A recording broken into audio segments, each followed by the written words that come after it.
Hello and good morning. Joe Justice here, coming to you live on Wednesday, June 7th, 2023. It's Wednesday. I like to call that Wealth Wednesday because on Wealth Wednesday on the Kanawha Valley Hustlers podcast, we talk about building wealth, creating wealth, making money. I guess we're always talking kind of about making money and building wealth in the Kanawha County Hustlers podcast because we like to feature hustlers. We like to talk about hustlers. We like to talk about how to hustle and how to get into your hustle. And with that in mind, I have got a really spectacular guest for you guys today that I think you'll learn a lot from, and he'll be someone you'll want to reach out and talk to. He's a very interesting guy. His name is Bob Theuring, and he is the owner and the founder of Tandem Industries, and he is a success coach.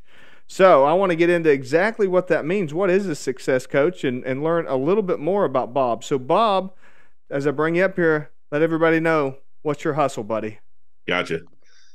Well, Joe, there's a term coach that's out there and about these days, life coach, business coach, whatever. And I can go by any of the titles you'd like. I choose success coach because I have some certifications in success principles training. Plus, some of my customers hire me as a business coach, and I end up being a life coach, and some of them is vice versa. So what are the success principles? Success principles, the certification I have is there's an author named Jack Canfield. He wrote the Chicken Soup for the Soul and several other series of books. And he basically is a coach and a mentor and a trainer of the success principles, which is one of his books. And I came upon it because I was researching people. How do they get from here to there, from where they are to where they want to be? And that led me right into these success principles. And so I pursued that as one of my certifications. And it's fun, it's challenging, but it has a high level of accountability, which is a big challenge for when I work with my clients. Oh, now that's it. Let's pause there for just a second, Sure. Because I will be honest. One of the things that I find with when you're trying to help people out, you're trying to help them improve their hustle. Accountability is a really hard problem for a lot of people. So, what do you do? What kind of mechanisms do you put into place to help people become accountable, not just to you, but to themselves? Well, probably the primary thing, Joe, is I have to get an agreement from the person. If let's say you wanted to hire me to coach you, if you were just, I will give it a try, you're out. You don't qualify to coach with me because I need people that are committed. So we have to agree, and I have to have permission from you that I will hold you accountable. And you're going to say, hey, I want to lose 50 pounds, or I want to make $5 million, or whatever it is. Well, we got to put systems in place and have an agreement that we commit to each other. It's just as important for me to commit to you as you to me. So there's a bunch of mechanisms. There's systems. I don't have one specific set way. I use what works best for the client. Do you find that different people have kind of different personalities or different attributes that make one system work better for them, or so it might not work for somebody else? No question about it. One of my best analogies is like a sports team. Some players need a real kick in the rear, and some people you just give them a little bit of a push, and that's all it takes. And that's my job. My job is to be able to recognize that with my customers and clients, and that'll help get the best out of them. And I find a lot of times people really have a hard time recognizing it in themselves where their deficiencies are, where they need to work on. Do you find that to be a situation where maybe that's where a third person actually comes in handiest? There's no question about it. It's an extra set of eyes on the problem or the challenge, and together, and that's why I got in this, because I hired a coach and it transformed my business and my life. They pointed out things that I didn't see. Tell me a little bit about that. That's an interesting. I don't think I've talked to. I know there's not a whole lot of business coaches in the Kanawha Valley area. So how did you get into to coaching like that? So I was in a network organization called BNI. You're probably familiar with it. I think that's how we met. And yeah, it sure is. There was a gentleman that was a life coach, and he explained what he did. And I said, I got to meet this person. And I just opened up and said, here's my situation. And we went to work on things. And then since then, I've hired multiple coaches, and they just see the little things that I can't see. And if I'm going to be a coach, I've got to believe in it as well. Can you give us an idea, just like, just one example of like a concrete, like this is a way to improve this type situation? Like, what would you do if somebody was trying? You mentioned like, accountability, and say, I want to make $5 million. Because that's the kind of thing that everybody's going to say. Well, what do you want to do? I want to make $5 million, right? So Yep. what's like one step that how would you help somebody on that journey to making $5 million? Clarity. I think that's the word. Clarity. So like if you want to make 5 million, is that some random number, Joe, or is that the number you want? And then we get down to where sometimes it's 20 million, sometimes it's a million, but we have to be crystal clear on if you're going to get there, what, you see the target, what it is that you're going to do specifically. And this is where people are different. Some people need heavily pushed, some people need small incremental steps, but you can't hit a target that you don't know what it is.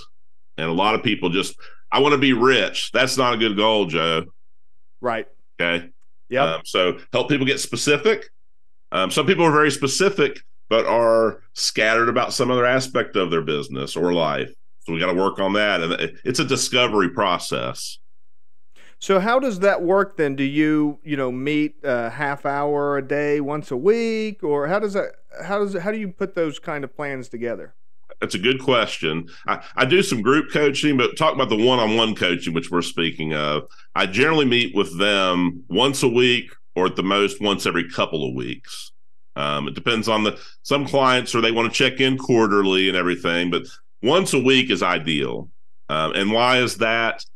The mind and the world works on a weekly kind of schedule, and things change week by week.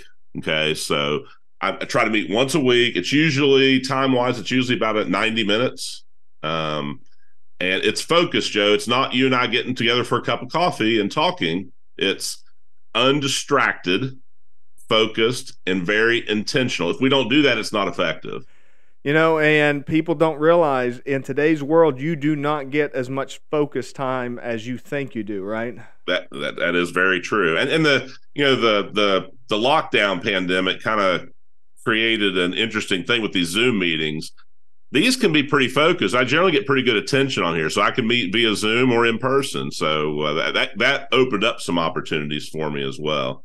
Oh, that's great.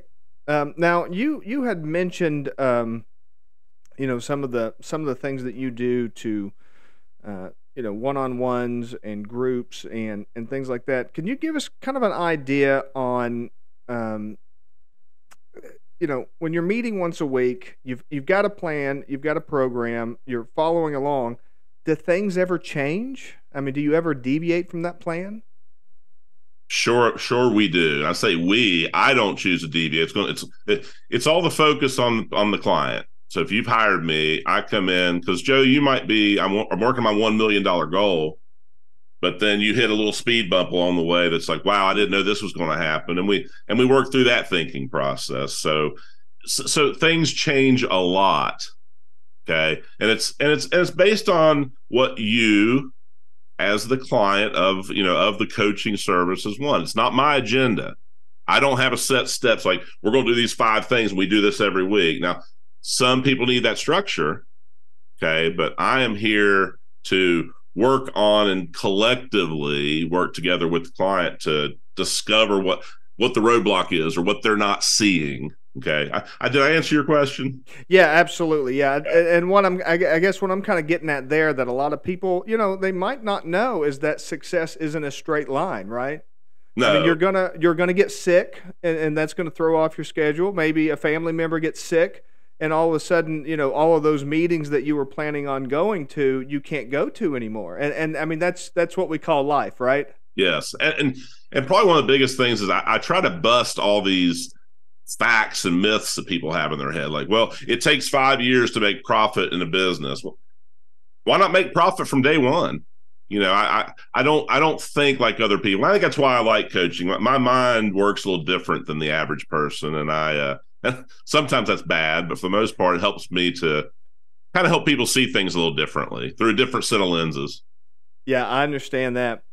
Now, when it comes to, and so we've talked a lot about improving people individually. So I'm really curious about like business culture. Do you help people with like improving, say, customer service or improving, employee management, like improving other people? Do you help people with, those kind of considerations outside themselves?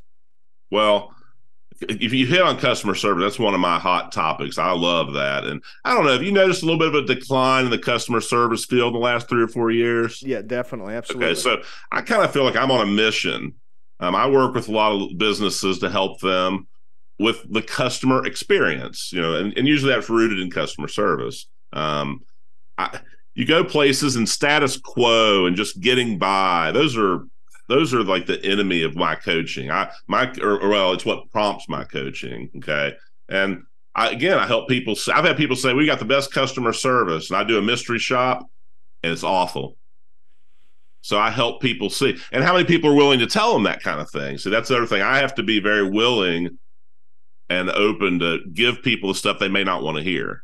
Right. Yeah. Well, that's one of the most important things in both in life and in business is you have to have that person that if you surround yourself just with yes people, then your customers are going to abandon you long before you solve the problems, right? That is correct. And right now competition isn't quite as strong but it's coming around, and this is the time for people to elevate their service.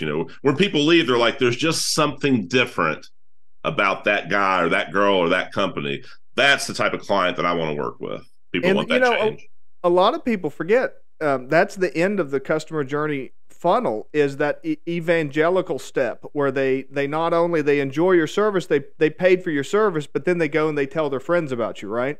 And yeah, the word of mouth culture is, and one of the things BNI teaches is that word of mouth is always working. It's either working for you or working against you. It's a famous quote in BNI, and it's true. And how often negative experiences, people love to spread negative experiences. Let me tell you about what happened at such and such.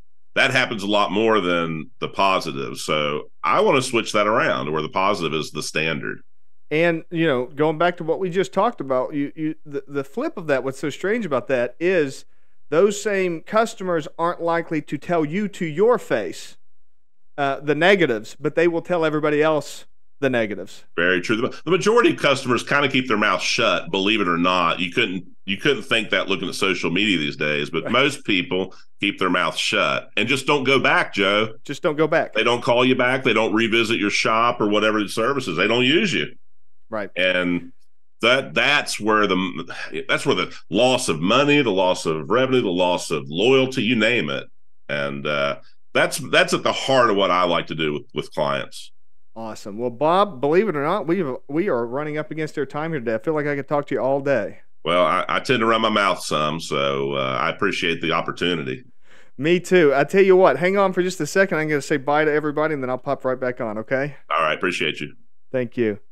Well, thank you so much for watching here today. Be sure to like, subscribe, reach out to Bob. You can find him on, you just have to Google Bob Theuring. I'll put a link in the comments so that you can get to his website if you're looking for a success coach that will be able to help you elevate your business, your customer service experience, and, if you need some personal accountability, somebody like that is very handy to have. Drop me a comment if you got any questions. I'll get them to Bob. Thank you so much for watching today, and I will see you all tomorrow. Bye for now.